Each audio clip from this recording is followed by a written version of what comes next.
Hello creators big and small. Today we're making something super special, a Bulbasaur keychain.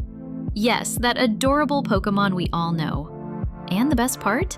It's easy, fun, and perfect to make at home. We'll need a few things: polymer clay or cold porcelain, whichever you have. Also a key ring, and if you've got one of those little metal accessories used for necklaces, a tiny cross with a hole on top, great! It helps attach the figure to the ring. But don't worry if you don't have one. You can still make it.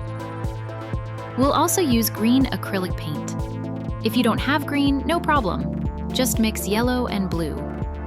We'll also need a bit of red, some white and black paint, and a bit of aluminum foil, though that part's optional. Foil helps reduce the keychain's weight and improves baking if using polymer clay. But if you don't have any, just use more clay. No problem. To start, grab some foil and wrap it around the little metal piece. Make sure to leave the top exposed so we can add the key ring later. This shape we're making is what Bulbasaur has on his back. It looks like a seed or bulb. Set that aside for now. Now let's build the body. Take some foil, shape it into a cylinder, and cover it with clay. Once that's ready, it's time for the legs. Use small chunks of clay, and if you want them sturdier, you can insert toothpicks or small wires inside each leg. This will keep them from falling off and make the figure more stable. With the body and legs done, take the bulb piece we made earlier and attach it to the torso with a wire. Make sure they're tightly joined. Then, using clay strips, cover that top part completely, leaving the little hole in the metal piece visible. Remember, that's for the key ring. Now we'll make some triangle shapes. These will be like leaves. They go around the bulb. You can make 4 to 6, or however many look right to you. The goal is to add shape and volume. Stick them around the bulb, one by one, and press them in well. Next, grab a small ball of clay, flatten it, and stick it to the back of the body. That will be Bulbasaur's tail. And now, it's time for the head. We'll shape 2 parts. One will be the skull, a cylinder, and the other the snout. For the snout, take a wide strip of clay and place it on the front. Press it down so it blends with the head. Use your fingers to shape it into that sweet Bulbasaur face. Now, using a fine point tool, a pencil or toothpick works, let's draw the mouth. Make it wide from side to side, almost like a big smile. Then gently open it more with your fingers and the tool. Next, we'll make the tongue. Take a tiny ball, flatten it, and place it inside the mouth. For the ears, form 2 small cones. Stick them to the top of the head, one on each side.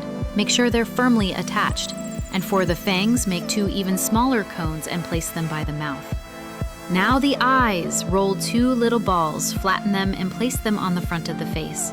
Try to keep them the same size and height. Then use your tool to mark the nostrils. Above the eyes, add 2 small lines for eyebrows. Attach the head to the body using a wire and a bit of extra clay to secure it. Press everything tightly so it stays in place. Then, using small bits of clay, shape the claws, 3 per leg. And that's it. It's coming together nicely. If you're using cold porcelain, you can go straight to the next step. But if you're working with polymer clay, it's baking time. Ask an adult to help you bake the figure following the package instructions. Place it in a container lined with foil to help the process. Once it's done, it's very important to let the figure cool down completely before touching it. This can take a few hours, but it's key to avoid burns or cracking. Be patient, it's worth it. When it's cooled, it's time to attach the key ring. You can do it now or at the end, but I recommend doing it now so the paint doesn't get damaged later.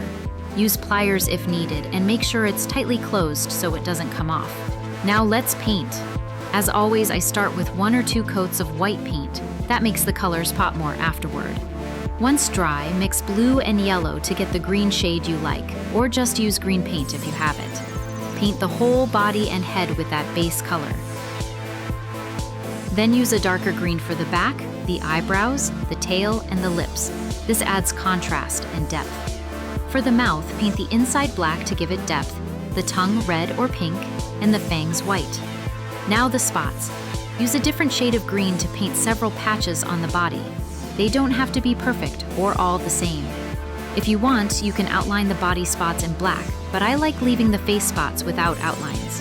Paint the eyes red, and then with a bit of white paint, add 2 tiny dots in each eye to make them shine. Finally, paint the claws white. And that's it! You've got your very own Bulbasaur keychain, handmade by you with your hands, your style, and your creativity. You can wear it, gift it, or add it to your figure collection. If you liked this video, don't forget to leave a like, share it with someone who loves to make cool things, and subscribe so you don't miss any of our upcoming ideas. Right here next to me, I'll leave you more videos you're going to love. See you very soon in another creation. And remember, with imagination and a bit of clay, you can make anything.